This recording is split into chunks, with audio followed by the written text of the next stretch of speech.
ইনি ডাকছে, এই মাথাটাও ডাকছে।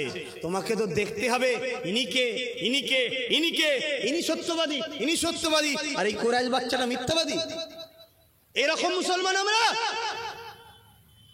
ইনি অনেক দিন ধোঁকা দিল, ইনিও তো ধোঁকা দিল। কুরাইশ বাচ্চা যখন তোমায় কিছু বললো, তোমার তো ভাবা দরকার ছিল।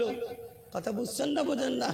হ্যাঁ, এখন আমার কথা শুনে কারো আবার সমস্যা হচ্ছে না তো? খুব বুঝে চলার চেষ্টা করে। ধর্মীয় ভাবাবেগকে জিন্দা করার জন্য জনগণের টাকা তার পার্সোনাল ধর্মেরকে জিন্দা করার জন্য কোটি কোটি টাকা ব্যবহার করছে, সেখানে ধর্মের সুশ্রী পাইনি। আর আমি বলছি আমার মাদ্রাসাকে শিক্ষক নিয়োগ বন্ধ করে দিয়ে মাদ্রাসাকে বন্ধ করে দিচ্ছে, আমার মাদ্রাসাকে বোলডুজার দিয়ে ভেঙে দেওয়া হচ্ছে, এগুলো অন্যায়। আমার বোরখাকে বন্ধ করে দেওয়া হচ্ছে, এটা অন্যায়। আমার মুসলিম কওমকে বেকার গরিব ইচ্ছা করে বানানো হচ্ছে, যাতে করে একটু ভিক্ষা পেলেই যেন তোষণ শুরু করে দেয়, এটা অন্যায়। তখন বলছে আব্বাস সিদ্দিকী ধর্মের সুশ্রী দিচ্ছে। এক কথা বুঝছেন না, বোঝেন না? যে যা ধর্মের দোকানকে সুন্দর করে গুছাবার জন্য অপরের লোকের টাকাও দরকার নিয়ে চলে আসছে, নিয়ে এসে তার ধর্মের দোকানকে গুছোচ্ছে। আমি তার চেষ্টাকে খারাপ বলছি নি, সে তার ভালোবাসাকে করবে না। কিন্তু আমি যখন একবার বলি যে আমার মসজিদে তালা কেন, আমার মাদ্রাসা বোলডুজার কেন, আমার মাদ্রাসায় শিক্ষক নিয়োগ বন্ধ কেন, তখনই বলছে আব্বাস সিদ্দিকী তুমি জলসার মজলিসে ধর্মের সুশ্রী দিয়ে এসব কথা বলছো কেন? আরে আপনাদের কি মনে হচ্ছে আমি ভুল বলছি? আপনারা বলুন ভুল বলছি। যদি ভুল না বলি, আপনারা কারা আমার পাশে ছিলেন, আগামীতেও থাকবেন, একটু হাত তুলে আল্লাহকে সাক্ষী রাখেন। আলহামদুলিল্লাহ, আলহামদুলিল্লাহ, হাত তুলে রাখেন। হাত তো আমি কাউকে জোর করলাম? কাউকে জোর করেছি? কাউকে ডিস্টার্ব করছি? কাউকে বলেছি হাত না তুললে হাত কেটে নেবো? এই কাউকে বলেছি? কিন্তু এই হাত গুণ আগামী দিন বিক্রি হবে না তো? এই আগামী দিন ধোঁকা দেবে না তো? এই আগামী দিন প্রতারণা করবে না তো? এই আগামী দিন ইসলামের দুশমনদের জেলে ভরে দেবে। তুমি কে? আব্বাস সিদ্দিকী কে? সে আল্লাহর কত প্রিয় ছিল, তাকেও আল্লাহ দিনের জন্য, ন্যায়ের জন্য, সত্যর জন্য তাকেও জেলে যেতে হয়েছে। কথা মাথায় ঢুকছে? আর তুমি মনে করছো আমি আরামের গায়ে হাওয়া লাগিয়ে দেবো, দিয়ে সব দিকটা ব্যালেন্স রেখে চলবো, নাতে না বুঝতে পারে। কেন বুঝলে অসুবিধা আছে, কখন যে কোন দিকে পানি হবে বোঝা যায়, ছাতা সেদিকে ধরবো। তোমাকে দুনিয়ার কেউ বোঝে না বাপ, আমার আল্লাহ বোঝে। তোমার দুনিয়ায় কেউ বিচারও করবে না, আল্লাহ করবে। যদি বলো জেল, আরে জেলে তো প্রত্যেকটা মোমেন দিন রাত জেলে আছি আমরা। আর দুনিয়া ওসিদুল মুমিনিন, মুমিনদের জন্য দুনিয়াটা জেলখানা, আমরা তো জেলেই আছি। আবার কিসের জেল বলছেন? হ্যাঁ, চোর চুরি করে বুক ফুলিয়ে ঘরে সমস্যা নেই, আর আমরা মানুষকে দান করতে গেলেও সমস্যা। ঠিক না বেটি? লোক রেপ করে বুক ফুলিয়ে ঘরে অসুবিধা নেই, আমরা মা বোনদের ইজ্জত ঢাকতে গেলেও সমস্যা। তাহলে আমরা জেলখানায় নেই? তবে যারা দুনিয়ায় গায়ে হাওয়া লাগাচ্ছে তাদের জাহান্নাম জেলখানা হবে। সেটা কেমন জায়গা পরে কখনো সময় হলে বুঝাবো খনি। তবে এতটুকু বলে যাচ্ছি, জাহান্নামীদের ঘরে ওপরে যে জাহান্নামীদের যে লেবাস পরানো হবে, ওই লেবাস যদি আসমানে টাঙিয়ে দেওয়া হয় এত দূরত্ব, তারপরে ওর দুর্গন্ধে মানুষ বাঁচতে পারবে না, দম না নিতে পেয়ে মারা যাবে। দুর্গন্ধ যখন খুব জায়গায় থাকে দেখবেন বমি এসে যায়, হক হক করে দম নিতে পারে না, মারা যাবে মানুষ। তাই নাংলা এলাকার মানুষ, নাংলা এলাকার মা বোন, এলাকার কাশীপুর, তাই তো নাকি, এলাকার বাপ ভাই মা বোন সবাইকে উদ্দেশ্য করে বলছি, আর সোশ্যাল মিডিয়ায় প্রত্যেকটা বাঙালি ভাই বাপ মাকে উদ্দেশ্য করে বলছি, তোমার অস্তিত্ব আল্লাহ দিয়েছে ন্যায়ের পক্ষে থাকার জন্য, অন্যায়ের বিরোধী করার জন্য। তোমার অস্তিত্বটা এই জন্যে। তোমাকে কুরাইশ বংশের নেতৃত্ব মানতে হবে, অন্য কারো নেতৃত্ব তোমার মানা যাবে না। এটা আল্লাহর নবীর আইন। আবু দাউদ কি বলে, হযরত আব্দুল্লাহ ইবনে ওমর থেকে রায়াত মিশকাত শরীফের হাদিস তোলো, দেখো। তুমি ভাবছো আমি সামান্য পাবো? হুজুর ডাকলে তো শুধু লেয় দেয় না তো, শুনছেন না শোনেন না? হুজুর অবশ্যই দেয়। দেয় না কে বলেছে? দেয় না কে বলেছে? বাগানের মালিক হুজুরকে বানাও, হুজুর অবশ্যই দেবে, ডাব খাওয়াবে, তাই তো নাকি? ডাব গাছ তো নাকি মালিক বানাও, ডাব খাওয়াবে, জঙ্গল পরিষ্কার করে সুন্দর করে বেড়া দিয়ে গাছের গোড়ায় পানি দাও, আদ দাও, গাছ বড় হবে, ডাব হবে, তারপর তো তোমায় খাওয়াবে। কেন খাওয়াবে না? আর তুমি সব খ্যাত জমিন মাল দিলে একজনকে, আর যে হাত পাচ্ছ হুজুর। এ কথা বুঝছেন না, বোঝেন না? আশা করছি খুব ভালো বোঝে এরা, হালকা বয়সের ছেলে তো, খুব ভালো বোঝে এরা। আমার আম্মা বোনগুলো বুঝতে পারছে, আলহামদুলিল্লাহ, তারা ভালোই বুঝছে। তাদেরই তো বাচ্চা, বাচ্চার কথা বুঝবে না মা, আর তাদেরই তো ভাই। দোয়া কর দেবো না একটু বলবো, কিন্তু সময় কোথায়? সময় নেই তো।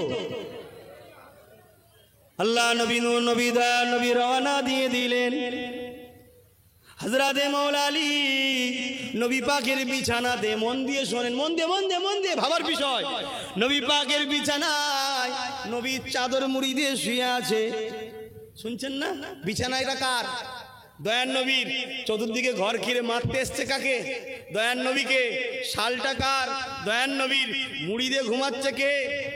হযরতে আলী। ভাই ঘুম হবে? বলবেন তো কেন? ওই ঘরে ঢুকে নবী পাককে ওরা কতল করবে, নাউজুবিল্লাহ বলেন। এটা তো ইরাদা। আর সেইখানে নবীর বিছানাতে নবীর শাল গায়ে দিয়ে, চাদর গায়ে দিয়ে, মুড়ি দিয়ে আবার ঘুমোচ্ছে।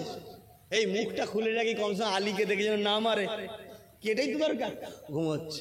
পরের দিন সকাল হলো, বলুন আল্লাহু আকবার।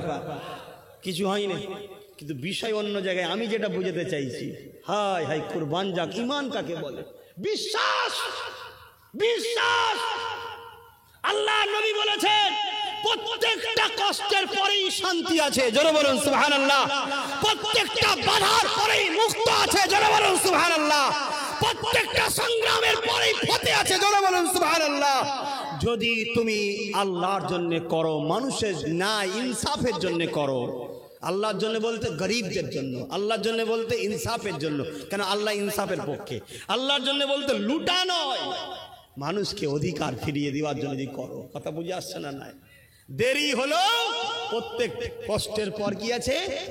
শান্তি আছে। রাসূল বলেছেন। এই কথাটার উপরে বিশ্বাস কই? ভেঙে পড়ছি তো আমরা।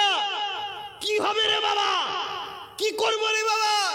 শোনো, মাওলা আলী সকালে উঠেছে, ফজরের নামাজ পড়ে যার যার মাল দিয়ে চলে গেছে। কি হয়েছে পরে বলছি। মদিনা শরীফে গেছে, সাহাবা ভাইরা সব চিন্তার মধ্যে আছে। কেন? ঘরের মধ্যে মাওলা আলীর সঙ্গে নবীর কি কথা হয়েছিল, বাকি সাহাবারা তো শোনেনি, তাই চিন্তার মধ্যে আছে। আমরা হয়তো ভাইটাকে হারিয়ে ফেললাম, ভাইটাকে হারিয়ে ফেললাম। এই জায়গাটা খুব সুন্দর কথা আছে, শোনার পরে আল্লাহু আকবারটা খুব মহব্বতের সাথে জোরে বলতে হবে, একটু শুনে নাও। বিশ্বাস কাকে বলে? তাই মদিনায় যারা আগে চলে গিয়েছিল সাহাবা ভাইরা বড় মন খারাপ করেছে। এমন সময় মাওলা আলী গিয়ে সালাম দিলেন, আসসালামু আলাইকুম। সাহাবা ভাইরা দেখেই চমকে গিয়ে সালাম দিয়ে সব উঠে গলায় মিলছে। ভাই তুমি বেঁচে আছো? ভাই আমরা তো মনে করেছিল এই হবে, হ্যান হবে, ত্যান হবে, কি ঘটবে না ঘটবে। তা ভাই কি করছিলে? হযরত আলী বলছে, নবীর বিছানায় শুতে পেরেছি। কপাল বিশাল, ঠিক না বেঠিক? যত নবীদের যে ফয়েজ নবুয়াতের পেয়েছি, আবার নবীর চাদর মুড়ি দিয়ে বলছে, ভাই ঘুম হলো? বলছে, যার কুদরতি হাতে আলীর জান, সেই খোদার শপথ করে বলছি, জীবনে কোনোদিন জ্ঞান হওয়ার পর থেকে এত নিশ্চিন্তে আরামে ঘুম কোনোদিন আলীর হয়নি। জোরে বলুন সুবহানাল্লাহ। আরো জোরে বলুন আল্লাহু আকবার, আল্লাহু আকবার, আল্লাহু আকবার, আল্লাহু আকবার। তার মানে আল্লাহ তিনি যে সব থেকে মহান, যিনি আলীকে এত নিশ্চিন্তায় ঘুম দিয়েছে। সাহাবারা বলছে, ভাই কি করে হলো? বলছে, ভাই তুমি কি জানো রাসূলের সঙ্গে আমার কি কথা হয়েছিল? বলছে, না। আল্লাহ নবী বলেছিল আলী সকালে উঠবে, খুব ভালো করে শুনবে, সকালে উঠবে, নামাজ পড়বে, মালগুলোকে ভাগ করে মদিনায় আসবে। ভাই আলীর অন্য কোন দিন মরণ হবে না হবে আলী জানে না, কিন্তু 100% ওই দিন মদিনা আসার আগ পর্যন্ত আলীর মৃত্যু নাই। যদি থাকতো কখনো মদিনাওয়ালা বলতো না যে আমার মদিনায় আসবি, এটা আলী জেনে গেছে যে আজকের রাত মৃত্যু নাই, আজকের ফজর মৃত্যু নাই, মদিনা যাওয়ার আগ পর্যন্ত আলীর মৃত্যু নাই নাই নাই। জোরে বলুন সুবহান। নারায়ে তাকবীর, নারায়ে তাকবীর। বিশ্বাস মানা কাকে বলে দেখো, রসুল আমাদেরকে বলেছেন হকের পক্ষে থাকো জান্নাত পাবে, যদি গাজী হও মালও পাবে, অর্থাৎ দুনিয়ায় সম্মান ইজ্জত ধন দৌলত সেটাও পাবে। হকের পক্ষে থাকো। সাহাবারা বললেন হুজুর আপনি চলে যাবেন ইসলামের ঝান্ডা, নবী বললেন পৃথিবীর শেষ দিন পর্যন্ত দুজন যদি কুরাইশ থাকে তার মধ্যে একজনের হাতে ইসলামের ঝান্ডা, ন্যায়ের ঝান্ডা, সত্যের ঝান্ডা, আমার মাননেওয়ালারা তার নেতৃত্ব মানবে। আপনারা যদি নবীকে মানেন সত্যি, তাহলে আপনাকে ভাবতে হবে ইনি ডাকছে, ইনি খারাপ লাগবে না বুঝাবার জন্য বলছি। আচ্ছা আমার হাত দিয়ে ডাকাচ্ছি, ইনি ডাকছে, কিছু লেনদেন উঠা বসা কথাবার্তা পরামর্শ সহযোগিতা সবটাই যেন কুরাইশ বংশের বাচ্চার নেতৃত্বে হয়। আপনাকে মানতে হবে নবীর কথা, এটা আপনাকে মানতে হবে। নাই আল্লামা রুহুল আমিন সাহেবের মতো অত বড় হাদিসের পণ্ডিত দাদা হুজুরের কাছে যাই, হ্যাঁ এলেমের সাগর, তিনি কেন গেলেন? তিনি নবীর এই হাদিসটাও দেখেছে যে কুরাইশের নেতৃত্ব মানতে হবে। কথা বুঝে আসছে? ইমাম মালিক, ওহ পৃথিবী বিখ্যাত ইমাম, বিশার হাফির কাছে এমনি যাইনে। অতএব বাপ ভাই, আপনি দুনিয়ার কাজ কাম তাও কুরাইশদের সঙ্গে লেনদেন যোগাযোগ পরামর্শ নিয়ে করতে হবে। আপনাকে সব বিষয়টা নবীকে ফলো করতে হবে। আর নবী রেখে গেছেন দুটো জিনিস, একটা কোরআন আর একটা সুন্নাহ। আর এক হাদিস আছে কোরআন ও আহলে বায়াত। কথা বুঝে আসছে? এই মোট দুটো তিনটেকে নিয়ে, দুটো হাদিসকে এক জায়গায় নিয়ে চারটে জিনিস হচ্ছে, অর্থাৎ কোরআন সুন্নাহ নেবেন আহলে বায়াতদের থেকে। কথা বুঝে আসছে? নবীর বংশধর, নবীর খানদান, তাদের থেকে নেবেন। এবং কোরআন সুন্নাহ একটা পূর্ণাঙ্গ জীবন ব্যবস্থার নাম। কেউ যদি মনে করে কোরআনে ব্যবসা, হাদিসে ব্যবসার কথা নেই, সেই ইসলাম বিরোধী কথা বললো, সে বেঈমান হয়ে যাবে, ইসলাম থেকে বেরিয়ে যাবে। কেউ যদি মনে করে বিবাহ শাদীর ব্যাপারটা পারিবারিক জীবনের ব্যাপার, এটা কোরআন হাদিসে নাই, সে ইসলাম থেকে বেরিয়ে যাবে। কেউ যদি মনে করে চাষবাসের ব্যাপার, এটা কোরআন হাদিসে নাই, সেও ইসলাম থেকে বেরিয়ে যাবে। ঠিক কেউ যদি মনে করে রাজনীতির বিষয়টাও ইসলাম কোরআন হাদিসে নাই, সেও ইসলামকে ছোট করলো, সে ইসলাম থেকে বেরিয়ে যাবে। আপনি আমেরিকায় থাকেন, লন্ডনে থাকেন, ফ্রান্সে থাকেন, মক্কায় থাকেন, মদিনায় থাকেন, আর ভারতবর্ষেই থাকেন, আপনি আপনার রাসূল ছাড়া অন্য কোন কাউকে ফলো করতে পারেন না। আর নবীর পক্ষে আল উলামা ওয়ারাসাতুল আমবিয়া, আলেমে হাক্কানীদেরকে ফলো করুন, কুরাইশের নেতৃত্ব মানুন। তারা যেভাবে আপনাদেরকে ডিরেকশন দিচ্ছে সেভাবে চলুন। মেঘলা হয়েছে তো কি হয়েছে, মনে রাখবেন 3 সালে সাহাবেও মেঘলা হয়েছিল পানি হবার।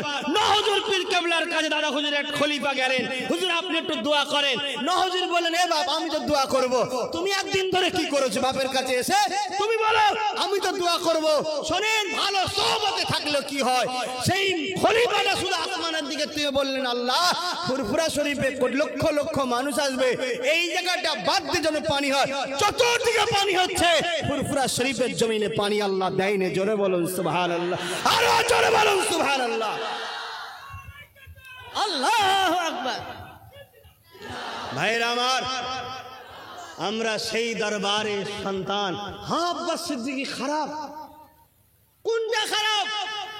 তুমি যে ফুরফুরার হও, তুমি যে দাদা হুজুরকে মাননেওয়ালা হও, কোনদিনের জন্য তুমি আব্বাস সিদ্দিকীকে গিয়ে বলেছো যে এইটা আপনি করছেন এটা ভুল, কোরআন হাদিসের বেখিলাফ? কোনদিন বলেছো? না বলিনি। তাহলে তোমাকে এই রাইটটা কে দিল যে তুমি তার সমালোচনা চায়ের দোকানে, তার সমালোচনা বাজারে, তার সমালোচনা মাইক ধরে তুমি করছো কেন? কি জন্যে? বলছে না দুনিয়ার প্রভুকে খুশি করতে হবে তাই তোমায় গাল দিচ্ছি। ও যদি দুনিয়ার প্রভুকে খুশি করার জন্য গাল দিতে পারে, এই নবীর গোলামেরা, তোমরা আমার রাসূলুল্লাহ দিনকে যারা মিটাচ্ছে তাদের থেকে দূরে সরে গিয়ে নবী বংশের বাচ্চাকে সাথে করে নিয়ে নবীর দিনকেও যখন বাঁচাবো, গরিবদের অধিকার দেবো, এর জন্য কি আমরা সংগ্রাম করতে পারবো না? পারবো না।